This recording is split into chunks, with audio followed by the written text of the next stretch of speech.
Hey everyone, this is Brian from ActiveMelody.com. Well, this week I wanted to do a real drive-in blues rhythm thing that's sort of in the style of like a Gary Clark Jr. I also like Magic Sam, and I've had a lot of requests for both of those guys. And so I came across Sam's Boogie, I think it's called. It's a Magic Sam instrumental. Maybe it's called Magic Sam's Boogie. I can't remember, but you can find it on YouTube, and it's really powerful. It's just him with his guitar. He's playing fingerstyle, playing this really cool rhythm, and then he plays around, and then the band kicks in. And I just thought it had such a punch when you hear the band kick in. So I wanted to do something in that style. So this is my version of the Magic Sam's Boogie. I'm playing it with a pick, but if you'll notice, I play through around with the drums just playing on the 2 and the 4, and then the band kicks in. So it has that kind of punch thing. So if you want to practice this week's lesson with the jam track, as well as download the tablature, and I've got the jam track in 2 tempos. I have a slower tempo. You can get all of that at ActiveMelody.com. Just look for EP152. And I've also got this lesson split into 2 parts. So in this video, we're going to take a look at the first half.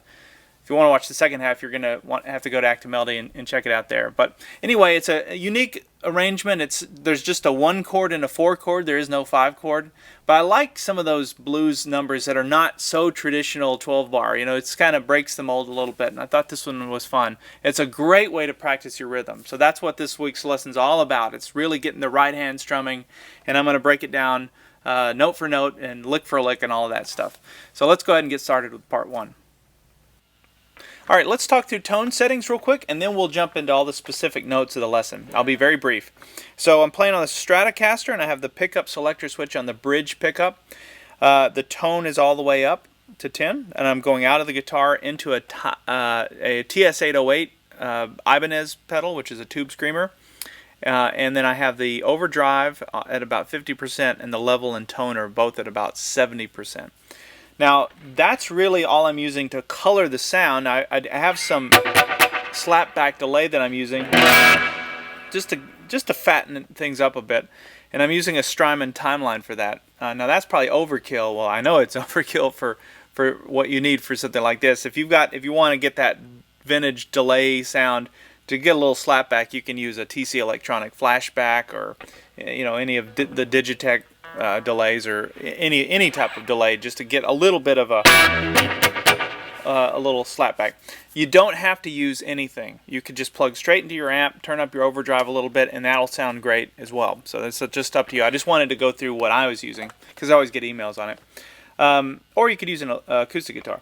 Now I'm going out of that and into the PV Classic 20. It's a 20 watt head, and then I have the reverb up at about 50%. So that's the tone settings. All right, let's talk through the structure of this thing. So this song, this rhythm, is in the key of A, and this is a great technique to learn. If you're getting into guitar and you're wanting to play rhythm, really spruce up your rhythm, this is a must-have. Anytime you listen to those old John Lee Hooker or Magic Sam, any of those old boogies, you'll hear this kind of feel. You even hear it in a song like Footloose, from the 80s, Kenny Loggins. It kind of reminds me of that, those string bends. But if I were to take the chords out, we just listen to the notes, here's what the feel is. It sounds like this.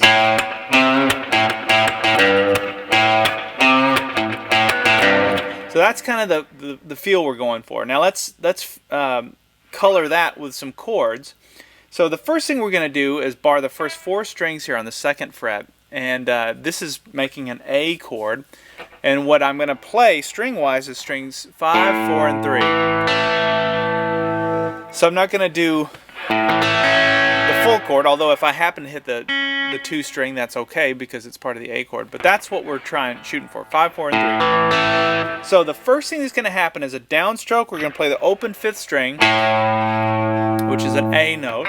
And then we're going to play strings 5, 4, and 3 as another downstroke. Okay, so when I play those, though, I don't let them ring out. As soon as my hand comes down, it ends that by just resting on the string like that. Practice that. Left hand is just staying. I'm not doing any left hand muting. It's all done with the right hand. Okay, so now after you got that, there's this, you were going to play a C note here. I use my middle finger. It's the 3rd fret 5th string, and as soon as I hit that note, I pull it a little bit sharp, give it some twang. Now after I do that, I play a muted strum. And so I'm playing the muted strum by just really muting the strings with my right hand and then just clicking the string. It's just to create a percussive sound. So practice that. You can see most of this, and so those of you that are super precise, very scientific, this is going to drive you nuts. Because in actual fact, it becomes much more art and much more rhythmic than anything. The rhythm is what you're going to focus on. And the notes themselves almost become secondary. You can almost get away with playing hardly anything, just as long as you got that rhythm. Okay, so after that, now I'm going to do 3 upstrokes. See that? Up, up, up, and then a down. And when I do the down, I'm keeping my finger here for the bar for the A, but my middle finger now goes to the 3rd fret 6th string to play that G note. And if you can pull that one sharp, do that there as well. So now after I play that, then I'm going to play a down up with the A. Now if you can't do that, if it's too challenging, and I might switch this up if I were doing this live, I might just do muted strums there. But what you're wanting to do is create a down up to create that rhythm. You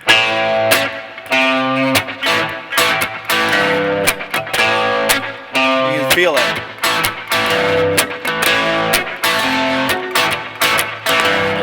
And you can start to get that blues shuffle thing going. And once it clicks, now it may be clunky and slow, it probably will be in the beginning, but you know, pare it back and set a slow metronome, start it slow, but once it clicks, it's going to feel really good, and you're going to have a hard time putting your guitar down because it's very fun, and it's not difficult. It's like anything. It's when you're new to it, it is, but once you get the groove going, it starts to become very fun. And that's what I did for the first four measures. So I did that 4 times, and it's just playing that same riff over and over again. So 4 times through. Now, in fact, let me do that, and then I'll move on to just so you have this. I'll kind of go through it slowly so you can study it.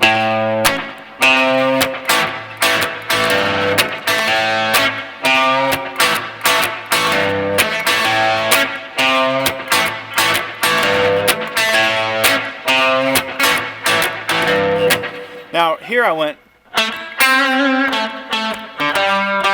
I just wanted to switch it up a little bit. It almost has sort of a cream style sound here to me. Maybe it's the vibrato.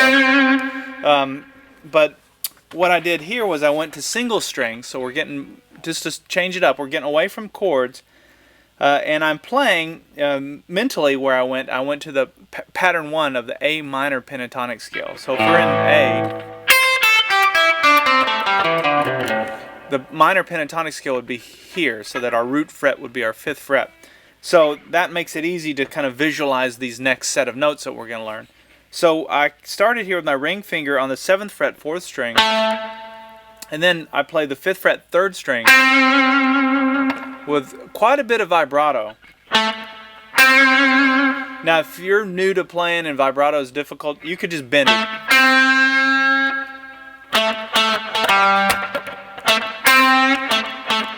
Either way works. I just think it sounds cool to really, it's almost like you're really singing, belting that part out. So after that, back to the 7th fret 4th string. You play that twice. And then I took my hand off the fretboard and played that open D string, or the open 4th string. So I did 2 of those notes, and then that, and then played the 5th fret 4th string and played it da da da. There's 3 of them. 1, 2, 3. So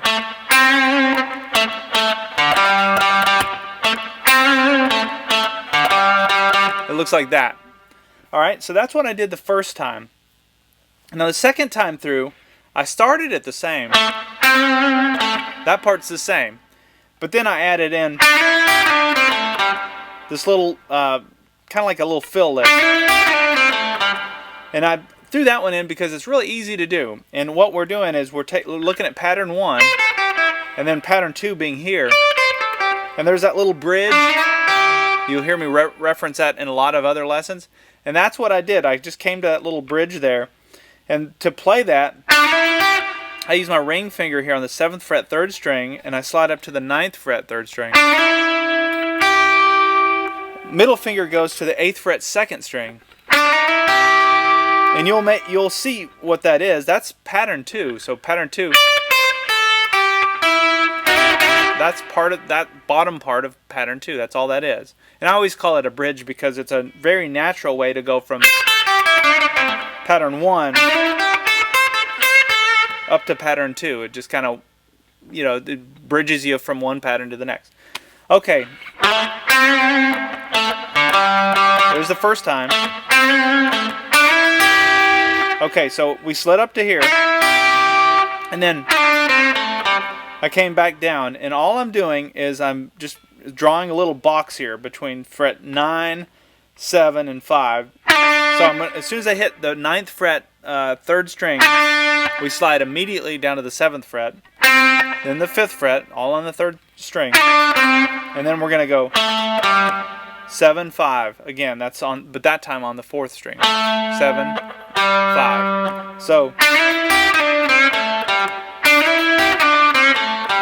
did you hear that? When I hit that note, the 5th fret 3rd string, I pushed it sharp. Listen. Right there. That's something that you want to get used to doing. If you're playing, it's just a subtle nuance, but it colors your sound and it makes it sound so much more bluesy. I love that feel when you do that. I got that from Eric Clapton, and Clapton was and still is the master of that. And if you listen to those old Cream recordings, he really milked that technique, but it's cool. And it's pretty easy to do. Just remember, every time you're hitting that note, just push it sharp. It applies up here, too.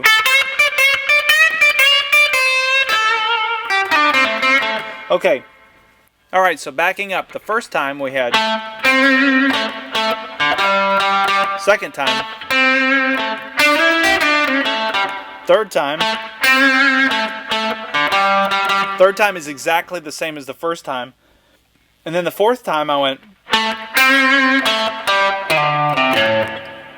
And that just kind of rounded it out.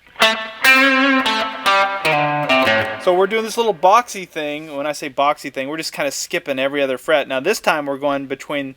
we're going to start up here on the 7th fret. We're going to play down in the 5th fret area and then down in the 3rd fret. So you can see where the fret markers are. That's going to be where our finger is going to be.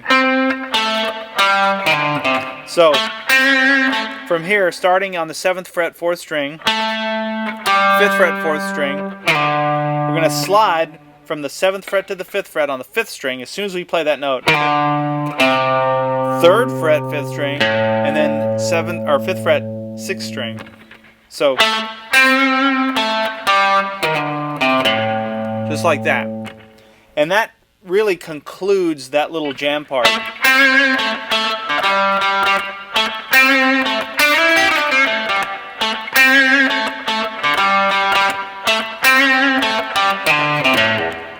Okay, now the second time through, I'm going to save that for the next video. So then it gets into...